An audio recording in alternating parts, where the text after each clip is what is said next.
పిల్లలకి half day schools start అయిపోయాయి. Afternoon తర్వాత ఇంట్లో ఉండి ఏదో ఒకటి తినడానికి అడుగుతూ ఉంటారు కదా. పిల్లలు ఫ్రూట్స్ లాగా తినకుండా అది తిని బోర్ కొట్టేసింది, ఇది తిని బోర్ కొట్టేసింది అని అంటూ ఉంటారు కదా. సో ఇలాంటి పిల్లలకి ఫ్రూట్స్ తోటి ఐస్ క్రీమ్ ట్రై చేయండి. సింపుల్గా, ఈజీగా, క్విక్గా చేసేయచ్చు. ముందుగా బాగా పండిన వాటర్ మెలన్ని కట్ చేసుకోవాలి.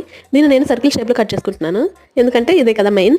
సో మధ్యలో అంతా కూడా ఘాట్లు పెట్టేసుకొని ఇలా క్యూబ్స్ షేప్లో కట్ చేసేసుకోవాలి. అలాగే వీటికి ఉన్న గింజలు కూడా పూర్తిగా తీసేసుకోవాలి.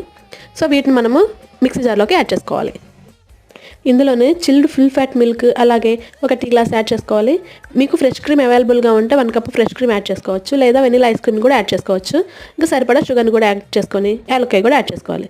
సరిపడా వాటర్ మెలన్ స్వీట్ని బట్టి యాడ్ చేసుకుంటే సరిపోతుంది. సో దీన్ని మెత్తగా గ్రైండ్ చేసుకొని వాటర్ మెలన్ని రౌండ్గా కట్ చేసుకున్నాం కదా. సో అడుగున కవర్ వేసుకొని మిక్సీ పట్టిన వాటర్ మెలన్ జ్యూస్ని పోసి డీప్ ఫ్రీజర్లో ఫ్రీజ్ చేయాలి. అంతే.